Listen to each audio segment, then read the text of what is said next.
ଖଣ୍ଡପଡ଼ାରେ ପୂର୍ତ୍ତ ବିଭାଗର କିଭଳି ଉନ୍ନତିମୂଳକ କାର୍ଯ୍ୟ କରାଯାଉଛି ଏହି ଭିଡ଼ିଓଟି ଉପରେ ଥରୁଟିଏ ନଜର ପକାନ୍ତୁ। ଏହି ଦୃଶ୍ୟଟି ହେଉଛି ଖଣ୍ଡପଡ଼ା ସହରର ମୁଖ୍ୟ ବାଇପାସ୍ ରାସ୍ତାର। ଏଠାରେ ରାସ୍ତା କାର୍ଯ୍ୟରେ 10 ଦିନ ନପୁରୁଣୁ ରାସ୍ତା ଫାଟି ଆଁ କଲାଣି ଏବଂ ଅନେକ ଜାଗାରୁ ବଜୁରି ଉଠି ରାସ୍ତାରେ ଗଡ଼ୁଛି। ସୂଚନାଯୋଗ୍ୟ 1 କୋଟିରୁ ଉର୍ଦ୍ଧ୍ୱ ଟଙ୍କା ବ୍ୟୟ ବରାଦରେ ଟେଣ୍ଡର ମାଧ୍ୟମରେ ଏକ ସଂସ୍ଥାକୁ ଏହି ରାସ୍ତାର କାର୍ଯ୍ୟାଦେଶ ଦିଆଯାଇଛି। ମାତ୍ର ବିଡ଼ମ୍ବନାର ବିଷୟ ଏହିକି ଏହି ରାସ୍ତାର ଏଭଳି କାର୍ଯ୍ୟ ଦ୍ୱାରା ଏହି ରାସ୍ତାର ସ୍ଥାୟିତ୍ୱକୁ ନେଇ ମଧ୍ୟ ସନ୍ଦେହ ସୃଷ୍ଟି ହୋଇଛି। ଏହି କାର୍ଯ୍ୟର ଦାୟିତ୍ୱରେ ଥିବା କନିଷ୍ଠ ଯନ୍ତ୍ରୀ ଓ ବିଭାଗୀୟ ଅଧିକାରୀ କିପରି ରାସ୍ତା କାର୍ଯ୍ୟର ତଦାରଖ କରୁଥିଲେ ତାହାକୁ ନେଇ ମଧ୍ୟ ସନ୍ଦେହ ସୃଷ୍ଟି ହୋଇଛି।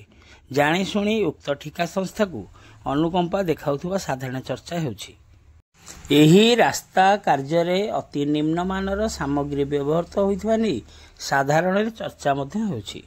ଏଥିପ୍ରତି ବିଭାଗୀୟ ଅଧିକାରୀ ଓ ଦାୟିତ୍ୱରେ ଥିବା କନିଷ୍ଠ ଯନ୍ତ୍ରୀ ଆଗାମୀ ଦିନରେ କିଭଳି ପଦକ୍ଷେପ ନେଉଛନ୍ତି ଦେଖିବାକୁ ବାକି ରହିଲା। ପୂର୍ତ୍ତ ବିଭାଗର ଏଭଳି କାର୍ଯ୍ୟକୁ ସହରର ବୁଦ୍ଧିଜୀବୀମାନେ ଦୃଢ଼ ନିନ୍ଦା କରିଛନ୍ତି। ରାଜ୍ୟ ସରକାରଙ୍କ ପକ୍ଷରୁ କୋଟି କୋଟି ଟଙ୍କା ଖର୍ଚ୍ଚ କରାଯାଇ ଜନସାଧାରଣମାନଙ୍କ ପାଇଁ ପୂର୍ତ୍ତ ବିଭାଗ ଦ୍ୱାରା ବିଭିନ୍ନ ଉନ୍ନୟନମୂଳକ କାର୍ଯ୍ୟ କରାଯାଉଥିଲେ ମଧ୍ୟ ଏପରି ଅନେକ କାର୍ଯ୍ୟରେ ଅନୁଦାନ ରାଶିର ବାଟମରଣା ହେଉଥିବା ଦେଖିବାକୁ ମିଳୁଛି, ଯାହାଦ୍ୱାରା ସରକାରଙ୍କ ଅନୁଦାନ ରାଶିର ଉଚିତ ବ୍ୟବହାର ହୋଇପାରୁନାହିଁ। ସରକାରଙ୍କ ମାଲ ଦରିଆ ମେ ଡାଲ ନୀତିରେ ଚାଲୁ ରହିଛି ଉନ୍ନତିମୂଳକ କାର୍ଯ୍ୟ। ଅନ୍ୟପକ୍ଷରେ କିଛି କର୍ମଚାରୀ ଓ ଲାଞ୍ଚୁଆ ଅଫିସର ସରକାରୀ ଅନୁଦାନ ରାଶିକୁ ଠିକାଦାରଙ୍କ ଦ୍ୱାରା ହାତେଇ ମାଲେମାଲ ହେଉଛନ୍ତି।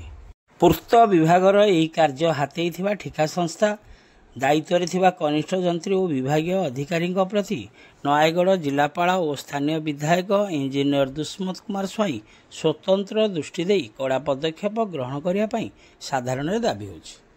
ଖଣ୍ଡପଡ଼ାରୁ ସନ୍ତୋଷ କୁମାର ସାହୁଙ୍କ ରିପୋର୍ଟ, ଖଣ୍ଡପଡ଼ା ଖବର।